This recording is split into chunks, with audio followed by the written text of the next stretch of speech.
Shalom e bem-vindos à Via Rápida Israel, uma frase do hebreu que significa amarás a Israel. Esperamos que vocês fiquem conosco porque nosso professor Dr. Baruch vai compartilhar um estudo expositivo da Bíblia. Dr. Baruch é professor titular no Instituto Zera Avraham, com sede em Israel. Ainda que todas as aulas no Instituto são dadas em hebraico, o Dr. Baruch fica feliz em compartilhar este estudo semanal com dublagem em português. Para mais informações sobre nosso trabalho em Israel, visite nosso site amarasaisrael.org. Fiquem agora com o Dr. Baruch e a aula de hoje. When you hear God, what comes into your mind? Quando você ouve Deus, o que vem à sua mente? Como é que você pensa nele? Uma maneira muito conveniente quando se pensa em Deus é como juiz. Como a Bíblia diz, é necessário que todos compareçamos ao tribunal do Deus Todo-Poderoso. Agora, se você é crente, onde você vai passar a eternidade não é o que vai ser julgado. Isso já foi decidido. No momento em que alguém aceita o Evangelho, não importa quem ele é, quem ela é, qual é a sua origem, que pecados foram cometidos, quando você confia no único plano de salvação de Deus, que é o Evangelho, você estará eternamente salvo. Você descobrirá que a graça de Deus é suficiente. O que ele conseguiu para você na cruz foi para trazê-lo para seu reino, onde você estará por toda a eternidade. Então, neste estudo, não estamos falando sobre como é que eu entro no reino de Deus, que é o lugar para se passar a eternidade. A passagem da Escritura que vamos estudar hoje é dirigida aos crentes. Portanto, todo crente estará no reino de Deus. O que estamos falando é sobre que tipo de experiência você terá no reino de Deus. E a Bíblia deixa bem claro que nem todo crente terá o mesmo tipo de experiência no reino. Nós queremos ser como o Messias ensinou em Mateus capítulo 5. Nós queremos ser grandes no reino de Deus. E como nos tornamos grandes no reino de Deus, não apenas um membro do reino de Deus, mas como nos tornamos grandes?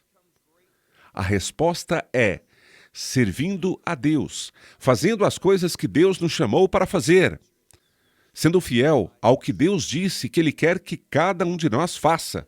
Sendo assim, deixe-me fazer uma pergunta. Quando você estiver diante de Deus, no dia do juízo, como você acha que Ele vai pensar em você? Será que Ele vai dizer, muito bem? Ele vai ficar satisfeito com você? Você tem certeza de que está vivendo uma vida que é digna de louvor, que Deus está satisfeito? E qual é a verdade fundamental para que se viva uma vida digna de louvor? Bem, é isso que Paulo vai nos revelar nesta passagem da Escritura. Dito isso, pegue sua Bíblia e olhe comigo no livro de Romanos, capítulo 12. Esta parte da Escritura, em Romanos 12, é frequentemente ensinada. Ela é bem conhecida, mas queremos vê-la no sentido mais literal. Vamos prestar atenção à gramática do texto e à linguagem que Paulo usa para que possamos ter uma compreensão mais completa desta passagem, para que o objetivo possa ser alcançado, de que viveremos uma vida agradável, que Ele ficará satisfeito com o nosso comportamento. Então, não estamos falando simplesmente sobre ser declarado justo pela fé. Isso é maravilhoso, isso é necessário. Mas estamos falando sobre se comportar com retidão, vivendo de uma maneira que traga glória e honra a Deus.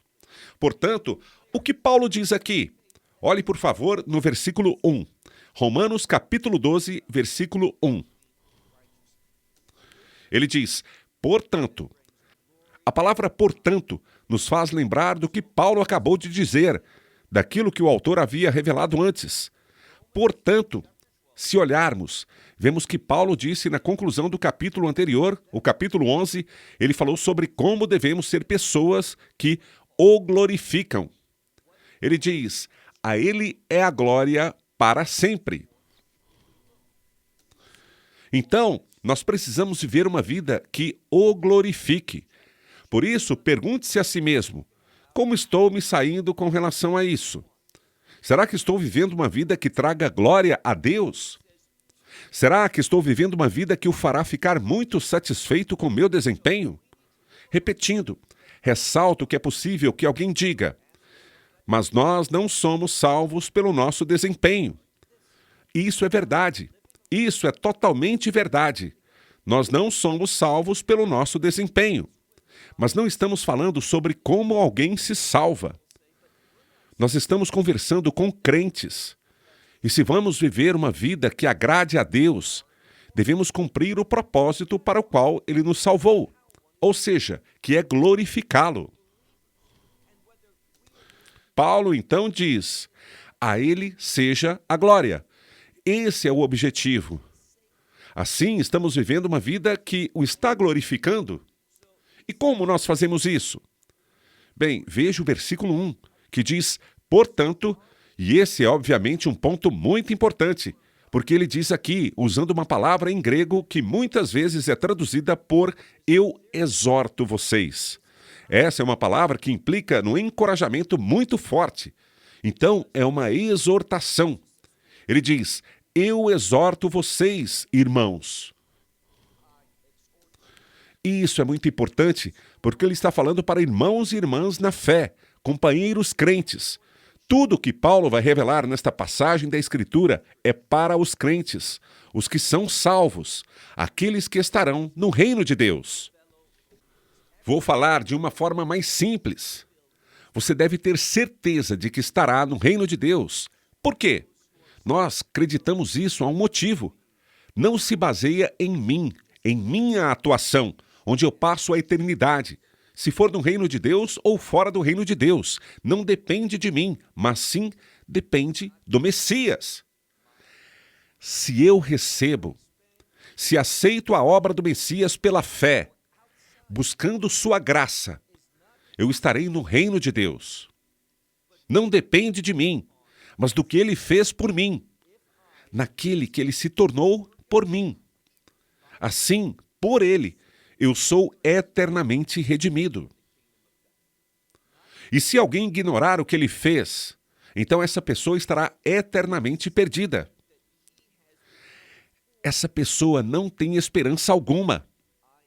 Dessa forma, aqui em Romanos 12, Paulo diz: irmãos, ou seja, irmãos e irmãs, aqueles que aceitaram o Evangelho. Continuando, ele diz: eu exorto, eu encorajo, eu imploro a vocês, irmãos. Como? Olha a resposta. É isso que é importante. Ele diz algo que na sua Bíblia pode traduzir como pela misericórdia.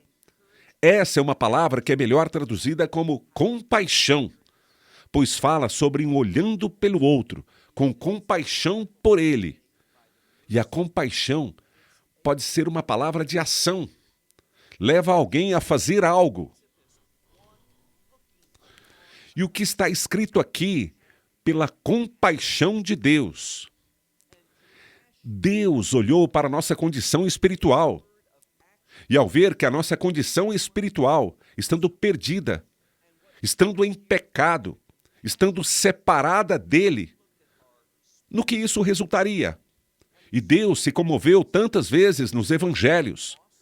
Nós vemos que a Escritura diz que Yeshua se comoveu pela compaixão.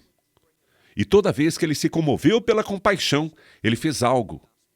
Geralmente, ele curou alguém. Ele trouxe restauração. Ele agiu para aliviar aquela dor, aquele sofrimento, aquele desconforto, e trouxe uma mudança que foi gloriosa. E o resultado da compaixão de Deus, de quando ele agiu com compaixão, o resultado foi o louvor. As pessoas glorificaram a Deus.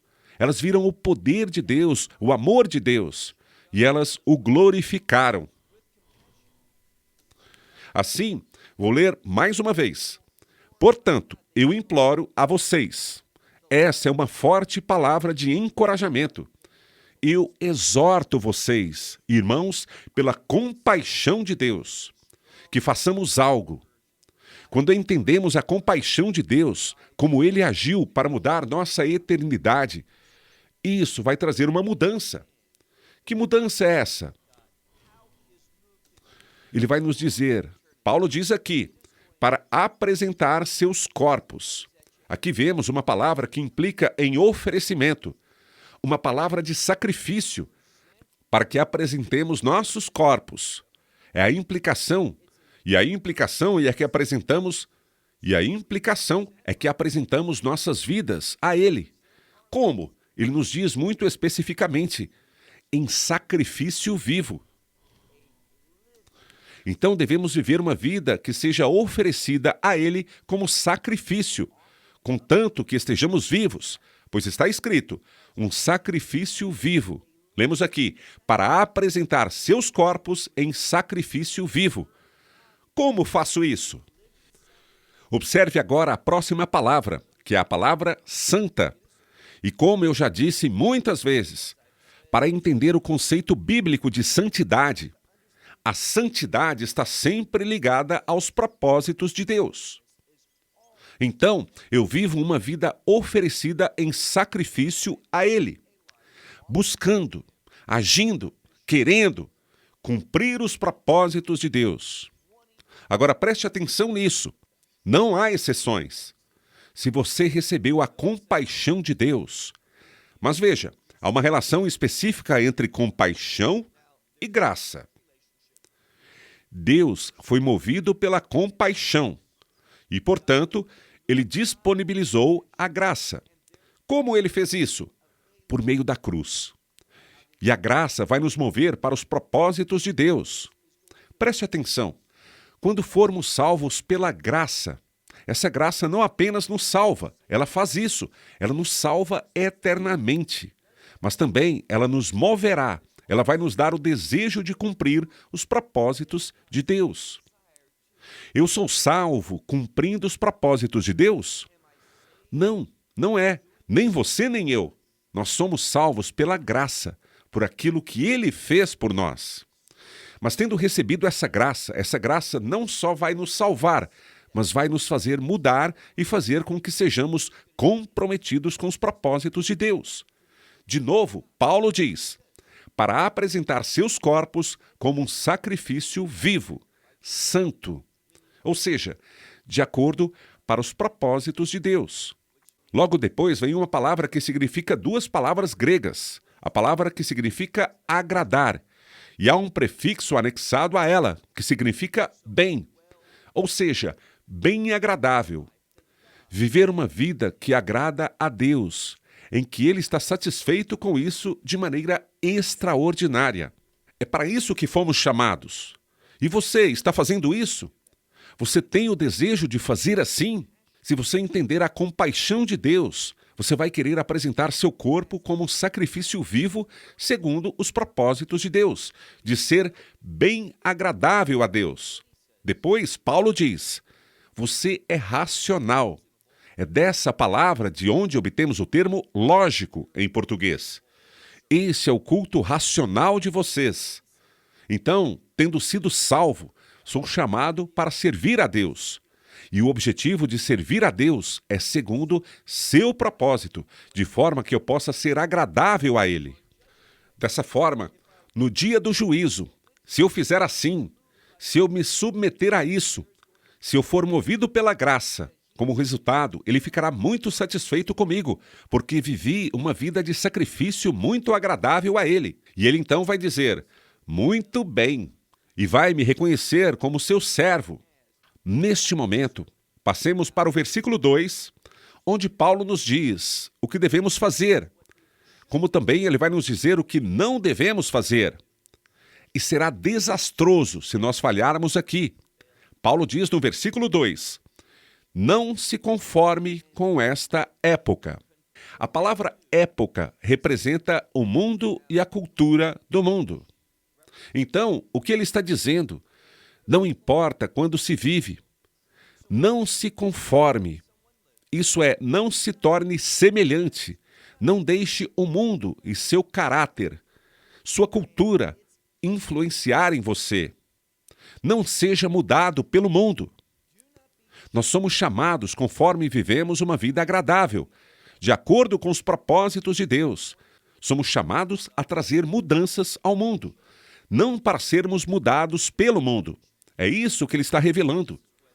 Assim, Paulo diz, não se conformem com esta época, mas ao invés, sejam. E a palavra que vem indica transformação. É uma palavra grega de onde obtemos a palavra metamorfose, em português, que é apenas uma palavra maior para mudança. Então ele diz, grande mudança, mas é uma transformação. Essa mudança nos torna diferentes. Ela é distinta dos caminhos do mundo. Como que é isso? Segundo o reino, Paulo então diz, mas ao invés, transformem-se. E a questão é como? Observe o que ele diz. Quando olhamos para a próxima frase, há uma diferença entre a versão dos textos receptos e o manuscrito grego chamado Nestle Aland. Normalmente eu gosto da versão textos receptos, mas neste caso acho que o fato da palavra sua não estar na edição de Nestle Aland nos faz pensar uma coisa. Por que muitas pessoas acreditam nisso, que eu serei transformado? Isso mesmo. Mas qual é o resultado dessa transformação? Observe o que ele diz. Mas transformem-se por, e depois eu traduziria, uma mente renovada. Muitas traduções dos textos receptos dizem, transformem-se pela renovação da sua mente. Mas a palavra sua não está em muitos manuscritos. Muitos deles não têm os termos sua mente, mas simplesmente uma mente renovada. Quanto à palavra renovada, quero que você veja outro local onde ela aparece. Por favor, vá agora para o livro de Tito, Epístola de Tito, capítulo 3. Vamos olhar para um único versículo, o versículo 5. Em Tito, capítulo 3, versículo 5, nós lemos que ele trata sobre nossa nova condição, quem somos agora no Messias. E ele diz que essa transformação, essa nova identidade aconteceu. Ele diz, não por causa de obras de justiça. Agora isso significa que não devemos fazer um trabalho justo? Não, claro que não. Nós devemos realizar obras de justiça, coisas justas. Mas essa transformação não ocorre por causa de nossas obras de justiça. Ela vem por meio de sua obra de justiça na cruz. Tito diz, não por causa de obras de justiça que nós fizemos, mas segundo, e continuamos, segundo a sua misericórdia. Vimos que essa é uma palavra diferente de compaixão. Ela é semelhante, é um sinônimo. Mas como está escrito aqui? Mas segundo a sua misericórdia. E o que aconteceu? Aquela misericórdia trouxe uma mudança, porque ele nos salvou. E essa palavra salvação aqui não significa simplesmente ser membros do reino de Deus. Ela tem esse aspecto? Sim, tem. Mas significa mais do que isso, porque essa salvação tem a ver com ser curado, ser colocado de volta na condição certa. E Tito diz aqui que ele nos salvou por meio da lavagem da regeneração. E continua com aquela mesma palavra, e da renovação do Espírito Santo. Sobre esta regeneração, existe uma grande passagem que fala disso. Paulo a ela se refere quando escreve, se alguém está no Messias, o que acontece com quem é do Messias? Nós recebemos o Espírito Santo, e esse Espírito Santo traz consigo a regeneração. Como entendemos isso? Através da regeneração, nos tornamos uma nova criatura. Nesse momento, vamos voltar ao nosso versículo de Romanos, capítulo 12. Veja o que ele diz aqui no versículo 2. Não se conformem com esta época, mas transformem-se por uma mente renovada. Não é que minha mente aprimorou, que está alterada, que tornou-se melhor. Não é isso que está dizendo. A regeneração e a renovação por meio do Espírito Santo me torna uma nova criatura. Não é um novo e melhorado. Não é melhor, mas é totalmente novo. É uma mudança, uma transformação, onde eu tenho uma nova identidade. Por isso, Paulo diz, se alguém está no Messias, Ele é uma nova criatura. Eu sou uma nova pessoa. Portanto, não é minha mente, mas uma mente renovada. Nós temos várias passagens que falam sobre a mente de Cristo. Então, não se trata de dizer que minha mente está melhorada. Pela regeneração, por esta renovação pelo Espírito Santo, eu tenho uma mente diferente, a mente do Messias. E somente essa nova mente, a mente dele, que traz essa transformação na vida de um crente. Por quê? Vamos olhar para a segunda parte do versículo 2. Para que, e esta é uma palavra que implica um propósito, para que vocês comprovem a boa. Depois vem a mesma palavra, agradável e perfeita vontade de Deus. Agora, o que ele quer dizer? Por meio dessa transformação, eu vou comprovar, experimentar. Aqui vemos a palavra grega dokiumeso. É uma palavra que sugere evidência, uma palavra de prova. Então, sendo uma nova criatura, tendo sido regenerada, não sendo mais aquele velho, aquela pessoa velha está morta. Se alguém está em Cristo, ele é uma nova criatura. As coisas velhas se foram. Eis que tudo é novo. Então, eu tenho uma mente nova, a mente do Messias, e em que estou interessado. Vejo o que vem em seguida, pelo comportamento. Agora, será que eu sou salvo por isso? Não, sou salvo pela graça, mas por comportamento. Pelo comportamento eu vou comprovar, vou apresentar evidências por meio de minhas ações sobre a boa, agradável e perfeita vontade de Deus. Todos os que são verdadeiramente salvos estarão comprometidos com a vontade de Deus. Não basta simplesmente dizer, sim, a vontade de Deus é boa. Ao contrário, vamos demonstrar por meio de ações a vontade de Deus. E vamos mostrar qual é a vontade de Deus, porque ela é agradável a Ele. A palavra perfeito significa o objetivo, o destino, a realização que vamos perseverar até que a vontade de Deus seja cumprida em nossa vida. É isso que nos interessa. Vamos avançar para o versículo 3, onde Paulo diz, pois eu digo, pela graça. Observe como a graça entra em jogo aqui, pois eu digo, pela graça daquele que me deu. E com quem ele está falando? Ele diz, a todos entre vocês. E depois continua. É um aviso. Não pensem além ou acima do que é necessário pensar. Veja que ele falou que precisamos ter uma nova mente. Esta regeneração nos dá a mente do Messias.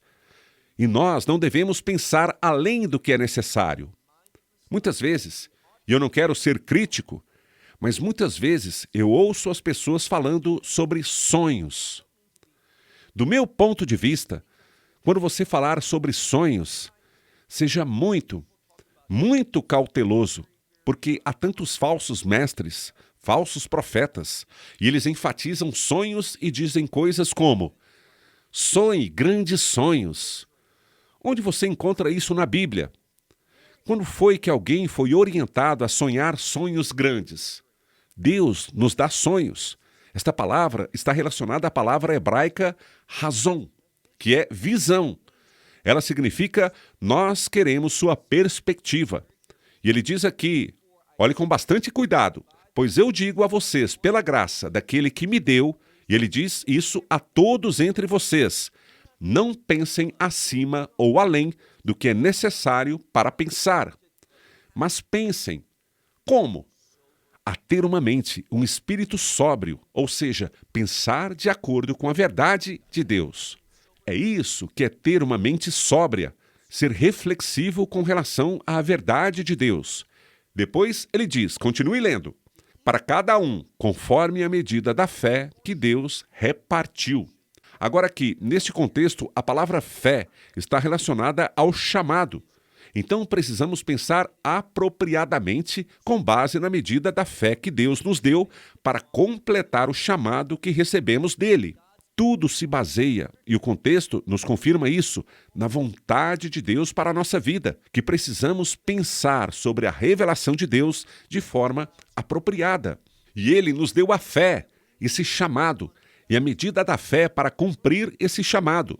Mas tudo se inicia nele, é Ele de onde se origina, de forma que não é: eu tenho esses grandes sonhos para mim.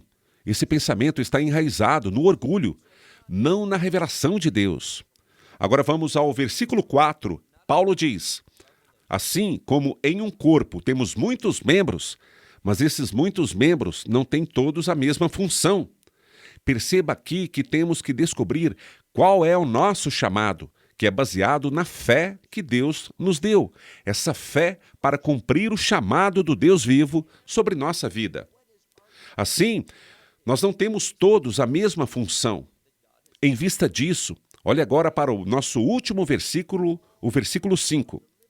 Assim, embora muitos, ou seja, muitas pessoas, muitas partes, somos um só corpo no Messias. Aqui Paulo está falando sobre o corpo de Cristo.